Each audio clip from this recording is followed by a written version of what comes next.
Oh man, am I in love with this series. Like, this episode of Akatsuki no Yona, man. The music, the ending music. Like, when you see that scene when the green dragon joins our party, and then that ending song, oh my god, that's such a great execution with the ending song. Like, I love this episode, and the episodes are getting better and better by the freaking week. It's gonna end. It's ending next week, man. This is ending next week. The finale is next week. No.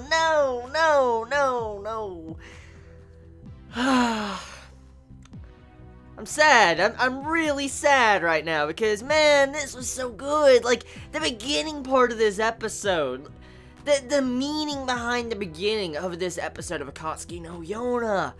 Like, let me go into depth and explain it. Yona, at the beginning of this episode, when she is sitting there, you know, looking at Suwon, and she's like freaking out, like you just see how she's stunned, and then all of a sudden Suwon grabs her and, you know, covers her with his, you know, cape or robe or whatever, and you see in that moment when Yona, she's like desperately thinking in her mind, like rapidly thinking thoughts in her mind, and she looks over to this dagger on the side of Suwon, she's about to grab it.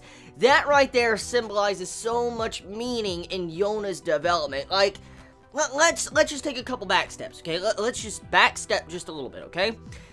At the beginning of the series, you had to where Yona did not even want to touch Suwon. Even though she knew Suwon killed her father, she didn't really want to harm him. She wouldn't really harm anyone. And when you saw that scene in this episode, right at the beginning, when she was grabbing that dagger, like, she's got the determination to kill Suwon now. Like, oh my god. Just to see that, man. And on top of that, you also have it to where it shows the pendant once again. You know, the hairpin or whatever it's called. I forget the exact name. But, you know, the hairpin that Suwon gave Yona at the beginning of the series. Well, in this episode, Yona looks at it once again, and it's like she wants to cast it aside. It's like she just wants to throw it aside. And you can clearly see the change in demeanor when it comes to her character compared to how it was at the beginning of the series. Just vastly great character development. Like, that is how you handle development, and I have to say, Yona is definitely one of the best female protagonists I have seen in recent years of anime. Like, she is such a good character. Like, usually when you have a character that's a main female character surrounded by guys like, you know, like a reverse harem, and it's kind of orientated around this type of story, sometimes it doesn't turn out to be good. Or the female character sometimes turns out to be very flat.